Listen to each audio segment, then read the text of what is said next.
Salut les fous, c'est Alex, c'est l'heure de blablater. Boom clap, boom de clap, boom boom clap, boom de clap, boom boom clap, boom de clap, boom boom clap, boom de clap. Dans un premier temps, nous ferons un parti blabla où on parle de tout et de rien.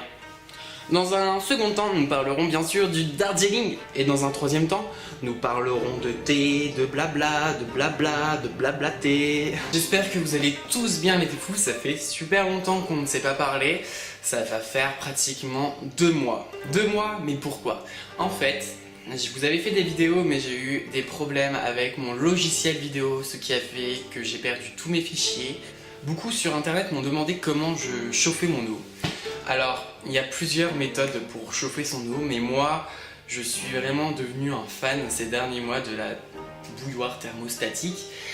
Hop, la voici. En plus, elle a un look plutôt sympa, elle vient de chez Rivera et Bar. Alors, je tiens à dire qu'il y a plusieurs méthodes. Je sais qu'on risque de dire « Ah, il a une bouilloire thermostatique ah là là !» Et je comprends ceux qui sont un peu contre les bouilloires thermostatiques, mais c'est un gain de temps pour chauffer l'eau. Il y a d'autres méthodes beaucoup plus traditionnelles, et je trouve qu'elles sont aussi sympas. Donc après, vous faites comme vous voulez. Sinon, autre chose qui m'a fait super rire ces derniers temps, vous savez, je suis beaucoup sur Instagram à poster des photos de thé, de mes infusions, et j'ai des abonnés qui me disent « Mais tu postes des photos à 2 h du matin ou à 23 h, mais tu arrives à dormir avec tout le thé que tu bois ?» Alors oui, c'est vrai que ça, on peut se poser des questions. Il y a des gens qui sont vraiment à la théine ou la caféine. Ils peuvent pas en boire après une certaine heure. Mais moi, ça me fait strictement rien. Je peux boire un café à 3 h du matin ou à minuit. Je pourrais très bien dormir et faire de très belles nuits.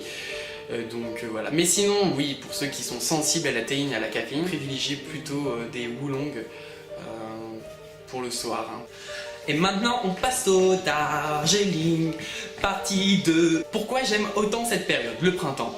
Le printemps, c'est vraiment une période magnifique, il fait beau, il fait chaud, les petites fleurs poussent et surtout, c'est la première récolte des théiers. Qu'est-ce que ça signifie? En fait, pendant tout l'hiver, la croissance des théiers se ralentit. Ça fait que les théiers vont avoir une concentration d'arômes dans leurs feuilles. Et ces premières feuilles vont être cueillies, on va appeler ça le first flush. C'est la première récolte de printemps. Et c'est une récolte vraiment magnifique parce qu'elle est vraiment très explosive en bouche. Et cette période est très réputée aussi pour les Darjeeling. Les Darjeeling de printemps sont très connus comme très savoureux. Les premières plantations de Darjeeling datent de 1856 environ. Plus de 80 jardins qui sont reconnus par le Darjeeling Planter Association. Parce qu'il faut savoir que les Darjeeling sont devenus très cotés. Ce sont des thés vraiment très particuliers parce que c'est devenu assez vendeur ces derniers temps. Ils sont reconnus parce qu'ils ont vraiment des avantages naturels. À Darjeeling, il y a une terre qui est vraiment assez riche, vraiment très fertilisante. Et surtout, c'est qu'ils poussent entre 300 et 2400 mètres de haut. Et ce qu'il faut savoir, c'est qu'il faut toujours préconiser un thé de montagne qui sera plus riche en arômes. Et c'est pour ça qu'on appelle les Darjeeling le champagne noir. Et vu qu'on est dans cette période de Darjeeling First Flush, je suis allé dans beaucoup de boutiques de thé. J'ai testé pas mal de nouveaux Darjeeling qui viennent d'arriver, comme elles sont pas tous encore arrivés. Là, c'est vraiment le début des récoltes. Donc j'en ai choisi 2 à vous présenter de 2 boutiques différentes. Alors le premier que je veux vous présenter, c'est un Rohini. Hop, il est dans cette petite boîte. Il provient de la boutique Longqing. Il sent divinement bon. Il a un parfum de pâtisserie, c'est vraiment quelque chose assez intéressant à sentir. Il est très vert aussi. Hop. Il a de belles feuilles un peu arrondies, un peu torsadées. Il a une liqueur très équilibrée, très douce. La texture est très soyeuse. Il a un caractère floral très prononcé. En bouche, il a des notes vraiment très mielées et très muscadées. Et je l'apprécie vraiment énormément. Donc, le voici. Il provient de la boutique Longqing à Lyon. Vous pouvez le commander sur internet. Je vais vous mettre le lien en dessous de la vidéo, dans la description. C'est vraiment un très bon thé, un très bon Darjeeling. Je vous le recommande à 100%, le Rohini. Ensuite, ce second Darjeeling que j'ai décidé de vous présenter, c'est le Namring. Le Namring DJ15, comme il y a de chez Palais d'été. Hop.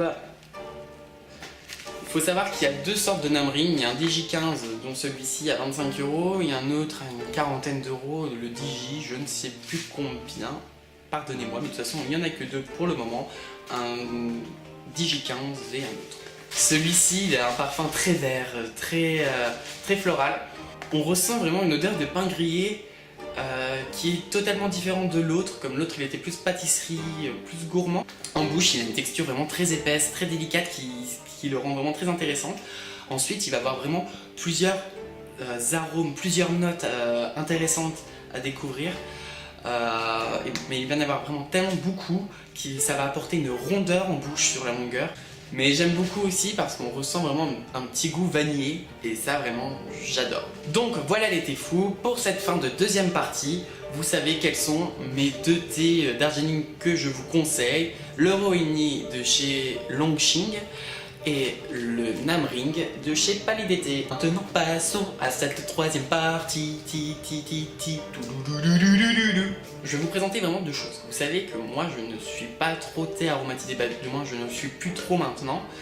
Et chez Palais d'été, j'ai acheté plusieurs thés aromatisés, pas pour moi mais pour mes invités, parce que j'en ai marre qu'ils mettent du sucre dans des thés qui coûtent super cher ou des thés vraiment très délicats. Donc du coup je me suis dit je vais acheter des thés aromatisés, comme ça ils mettront tout ce qu'ils veulent dedans, du sucre, du lait, du citron. Hop, du pec citron. Je suis tombé sur un thé parfumé qui m'a beaucoup surpris, qui est vraiment très bon, c'est le thé des moines. Vous êtes beaucoup à le connaître, de chez Palais d'été. C'est un mélange de thé vert et de thé noir. Mais vraiment il a quelque chose de gourmand, de vraiment très intéressant. Ça fait longtemps que j'ai pas retrouvé ça en bouche et on a l'impression que c'est vraiment un thé qui rappelle notre enfance. C'est vraiment... Il y a un petit goût de marshmallow très gourmand, très subtil et franchement je l'adore.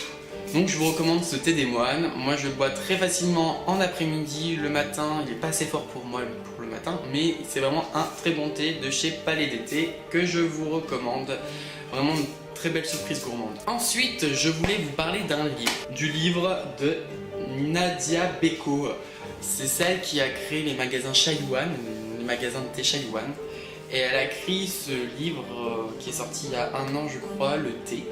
Il se nomme tout simplement le thé. C'est vraiment un très bel ouvrage, beaucoup d'explications sur l'histoire du thé. J'apprécie vraiment beaucoup cette femme, Nadia Beko. J'ai écrit un article sur elle il y a un mois ou deux sur mon blog que je vais vous remettre en lien. Il s'appelle Carrément Thé si vous le cherchez sur Google. C'est une femme mais vraiment avec qui a un pouvoir de partage énorme. Je pouvais l'écouter pendant des heures. Elle est merveilleuse, elle raconte, elle a une vie passionnante. Je l'envie de toute sa vie, de tout ce qu'elle a fait, de ses voyages, de ses découvertes. C'est une femme avec un bon caractère, qui dit ce qu'elle pense. J'ai eu la chance de la rencontrer comme elle faisait une conférence sur le thé à Lyon. Et donc c'était un moment magique. Et donc vous pouvez aller voir l'article en détail parce que c'est un très long article où je raconte pas mal de choses de ce qu'elle nous a raconté. Donc sinon il y a son livre Le thé que je vous recommande qui coûte 25 €. Il est super. Si vous voulez avoir une culture générale en thé, c'est l'un des livres que je vous recommande. Donc voilà. Et voilà les thés fous, c'est fini pour aujourd'hui. J'espère que cette vidéo vous aura plu. Je sais que vous aimez bien les blablatés, donc dites-moi ce que vous avez pensé de celui-ci. Parlez-moi de vos découvertes, parlez-moi de tout, ce que vous voulez. Je vous aime fort. N'hésitez pas à vous abonner à ma page YouTube, Facebook, Twitter et Instagram. Je vous embrasse et puis bonne tasse de thé à vous. A très bientôt les thés fous. Je vous aime. Ils sont en train de construire un Intermarché en bas de chez moi et c'est juste catastrophique. Ça fait que des boum. J'ai envie de me tirer une balle, je suis obligé d'arrêter de parler toutes les 10 secondes.